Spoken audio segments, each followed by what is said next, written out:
Good afternoon and welcome to Talking Points with Nolan Dalla. I'm Nolan Dalla and this is my fourth or fifth Talking Points video coming to you live from Las Vegas. And today we're going to do something a little bit different. We're going to do something which is a reflection of the news events, because Las Vegas is a very unusual city, shall we say. This is a city that has news unlike any other. So tonight I'm going to go through the last week's news and read some actual stories to you. Stories of things that really happened here in Las Vegas. Things that were reported in the newspaper. I'm going to read them to you, and of course, I may have just a few comments or two. Cheers! Today we have Cardinal Zin, one of my favorite wines. I just love a zesty Zinfandel. The alcohol content, I think, is 15 or 15.5, which is a nice, powerful red, which I really enjoy. So cheers to Talking Points and to you joining me here this evening.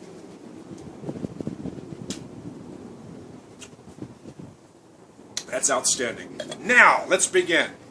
I'm sure that a lot of you are familiar with the case. It was national news with this rancher.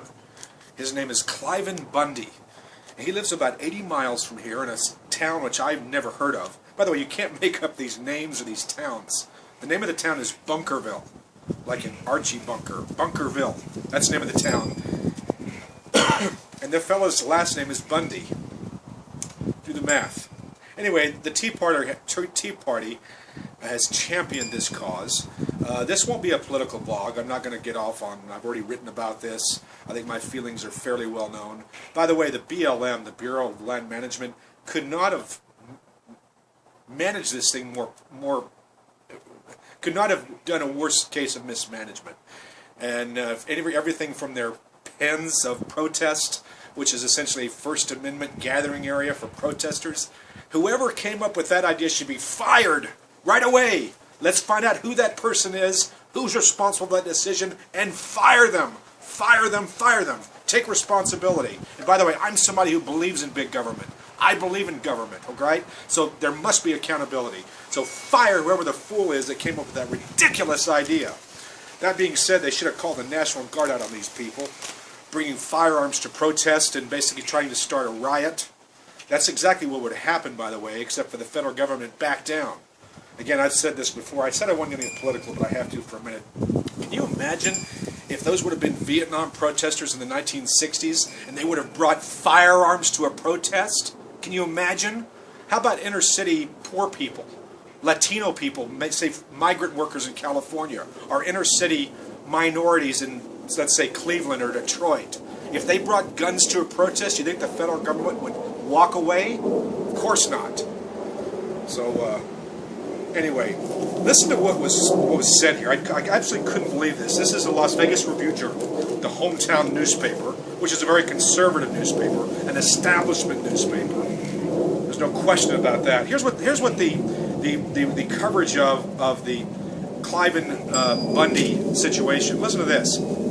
Rancher Cliven Bundy's supporters brought their protest from rural Clark County into the city Friday as they rallied outside the Las Vegas Police Headquarters to tell the sheriff to stand up for Bundy against the federal government. The protesters want the sheriff of Clark County to stand up for them against the federal government. Can you believe this? Seriously, can you believe it? A pair of American flags and a Nevada state banner joined the handwritten posters calling for Sheriff Doug Gillespie to do his job, to protect the Bundy family from the federal government. Can you imagine the sheriff of Clark County going out there to stand up against the federal government? Really? They really expect that to happen? Sheriff Gillespie, this is what they wrote, or said, Sheriff Gillespie, quote, is the top elected law enforcement officer in Clark County, and he has abdicated his role as sheriff, leaving the people of Clark County void of protection from the abuse of the federal government. Now, I don't even know where to begin with that. I'm just going to let it hang out there that there's actually people in this world that want the sheriff of Clark County to stand up against the federal government. This is for real. These people can vote. They have driver's license. They raise children. Scary! Let's talk about the shoe-throwing suspect. For those who are not familiar with this story, this is about a week ago.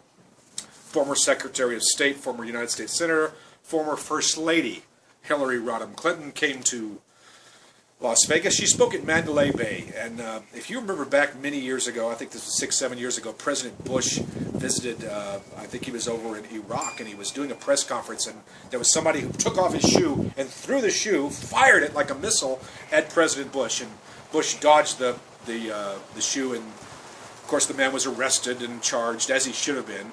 And it's actually kind of interesting that that's really probably the only weapon, if that's the right word, that somebody could throw or hurl at a public official anymore, because now when you enter these kinds of press conferences or public gatherings, you know, you can't certainly bring in a knife or a firearm, thank goodness. It's unfortunate we've come to that in this society where we have to search people in a democratic society for weapons. So what do people do? They take their shoes and use that as a weapon. And I don't want to make light of this, because I think that's a really unfortunate thing that somebody is just... Even people that I vehemently protest against, I think everybody deserves deserves the right to speak freely, believe what they want, and speak uninterrupted in an uninterrupted manner. They shouldn't be accosted, and even hate speech, in my view, should be protected. Even it doesn't matter if you agree or disagree with the message. All speech should be protected. And there's a place, there's a time and a place for protest. And I don't think standing up and firing a shoe at either President Bush or Hillary Clinton or whatever else, I don't think that's the right means of protest, even though some of the causes maybe is something that some of us can sympathize with. Anyway, this lady, you know, she threw her shoe and was charged with a crime, and hopefully will be convicted to the full extent of the law. Let's get to the 3 stories that I think are just absolutely amazing. Just amazing. I can't even believe that you know, only in Las Vegas would you see these kinds of stories. So stick with me. This will be a fairly short recording this evening, but I'll try to go through these as best I can. Now, some of you may know this comedian. His name is George Wallace. And George Wallace is an African American, and of course his shtick for many years was that using that name. That's his real name. When people think of George Wallace, especially if you're a little older, you remember George Wallace as this, well, racist, old-fashioned racist governor of Alabama in the early 1960s. He was the one who stood up in front of I think in the University of, did I say Alabama? I meant to say Mississippi. No, Alabama, excuse me. Anyway, he stood in front of the university and blocked the entrance and wouldn't let African Americans enroll, and this was George Wallace, one of his legacies that he actually later apologized for, and he actually became somewhat of a champion of civil rights later in his life before he died. But anyway, I've gone off a tangent again, but there's a fellow named George Wallace who is a black comedian. He is 66, 67 years old, and he was performing in 2007 at the Bellagio. And he's normally a headliner, I think, at the Flamingo, or it's one of the Caesars properties. Very popular. I think Bally's, he plays there a fair amount. But he was performing in a private engagement. A company had said, "Mr. Wallace, would you come and perform for us at the Bellagio, and we'll pay you this extra amount of money." And that's fairly common, by the way, for Las Vegas entertainers to, on their night off, to take an extra gig, a magic show or a performance or a singing thing or this or that. I mean, that's fairly common because the money's very good, and there's certainly a lot of conventions here where you can see, those kinds of things happening. So anyway, George Wallace gets on stage at the Bellagio, and, well, let me just read to you what happened.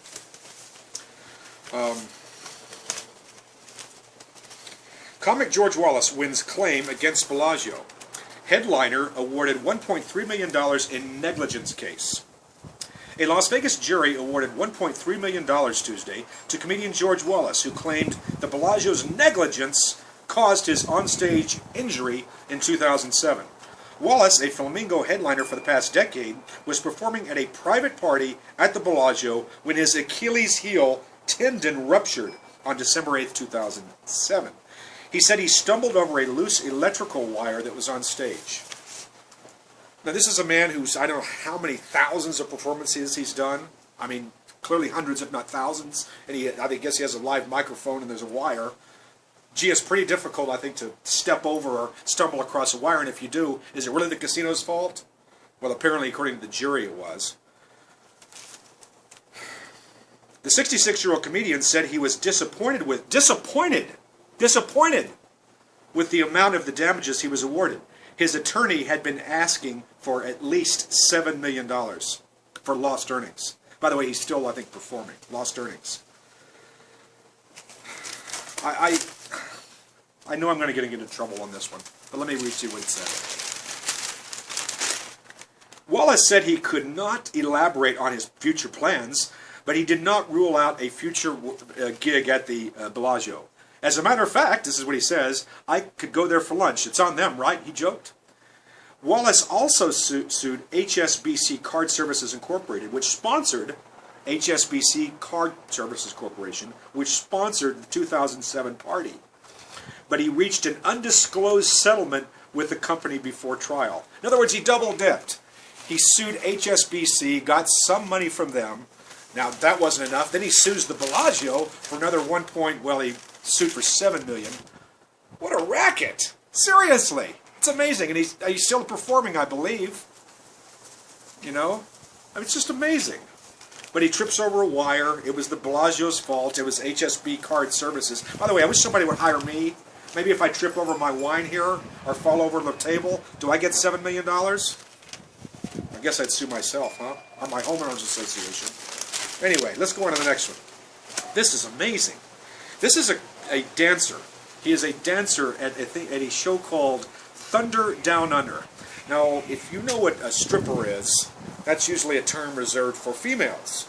Females take off their clothes, pole dance, da-da-da-da-da-da. Well, there's also male strippers. And the best one is probably known as the Chippendales dancers. They have the little bow tie and then strip down this and that. And Chippendales are probably the most, again, well-known burlesque male dancers, if that's the right term. Well, anyway, there's something called Thunder Down Under, which I don't know if they're Australian. I don't know if they're playing on the words or what have you. But there's a gentleman named, this is his real name, and this is really what happened. Joey Cadmeri got into a fight. He got into a fight backstage with 6 dancers. With 6 dancers at Thunder Down Under. In the Excalibur Male Strip Review, March 18th, when they caught him, the dancers, caught him backstage with props and costumes from the show, according to a Metro Police report. A struggle ensued, and Joey Cadmeri pulled out a gun. Can you imagine? Thunder Down Under, you're dancing, da-da-da, boom, and there's something going on backstage. Pulled out a gun and narrowly missed shooting one of the dancers in the head. This isn't funny, I mean, you know, but I mean, seriously, they're dancing and then there's somebody back there struggling and pulls out a gun. The dancers subdued him, leaving him in need of medical attention, I'll bet. Anyway, listen to this guy. Talk about a character. Joey Cadmeri was charged last week on a 17-count indictment that included 1 count of attempted murder with the use of a deadly weapon, 1 count of burglary while in possession of a firearm, 6 counts of robbery with the use of a deadly weapon, and discharge of a firearm within the structure. Zena Cadmeri said her son's outbursts have become progressively worse in the past few months. The two had fought about his recent methamphetamine use. In other words, the guy's doing this blow or whatever they call this shit. He goes out, gets high, grabs a gun, Thunder Down Under. What a show that was that night. The media coverage, listen to this woman, the mother of this guy, of this loser. The media coverage made my son look like a monster, Zena Cadmeri said. But he's really a gentle giant. A gentle giant. 17-count indictment, murder with use of a deadly weapon, 1 count of burglary, possession of a firearm, 6 counts of robbery, use of a deadly weapon, discharge of a firearm. A gentle giant. But I saved the best for last. I saved the very best story for last. This really happened. It's just it's gold. It's pure gold. Listen to this one. This happened a few weeks ago here in Las Vegas. I'll just read it to you. Private massage ends in arrest. 25-year-old woman charged with theft. The caper of the missing $35,000 Rolex presidential watch began with drinks and some chit-chat between Christina LaFave, I don't know how to say her name, LaFave, and a 66-year-old man named Kenneth Harold at the Wynn Las Vegas bar on a January night. Soon the two were headed upstairs to Harold's suite after he forked over 3 $100 bills, for a private massage offered by the 25-year-old LaFarve. On his left wrist, as seen by security surveillance, was the yellow-colored timepiece, a Rolex presidential watch. The prices for these range from $10,000 up to $35,000. A few hours later, about 3 a.m., during the massage, on January 15th, Harold called Wynn Security to his suite. Accusations began to fly. Harold said that LaFarve stole his watch. She denied it and said Harold was mad because she refused to perform oral sex on him without a condom.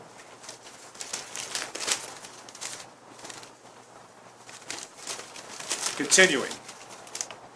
No one had left the room, but the watch was nowhere to be found. Where's the missing Rolex? Where's the missing watch? Well, listen to this. We're going to find the missing watch. Harold later would tell investigators that once he and LaFarve had gone to his room, he disrobed and got onto a massage table that was in the suite. About 30 minutes into the rub-down, LaFarve told Harold to take off his watch so she could massage his arms. Okay? He put the watch on the ground within his view. 5 to 7 minutes later, the watch was gone. LaFarve steadfastly denied any wrongdoing, so 2 Metro police officers combed the suite for the watch, to no avail. There was only one place they hadn't looked. LaFarve finally admitted where the watch was, police said. She was taken to University Medical Center, where she said she was in pain. You putting this together yet? A search warrant was signed, and an x-ray was taken of LaFarve's midsection. Prior to medical staff assisting LaFarve with the removal of the watch, she admitted to them that she had stolen the wristwatch and concealed the item in her vagina, a police report said. We believe he gave her the watch. This is what her attorney, this is how he just justified it later. This is why it was in the vagina of the woman. We believe he gave her the watch, and later he tried to take it back when he wasn't satisfied with her services, the attorney said. Like any person who works in these hotels, she believed she was going to be compensated for her massage at 3 a.m. LaFarve faces 2 felony counts, grand larceny and possession of stolen property. Which just shows, ladies and gentlemen, that this massage does indeed have a happy ending.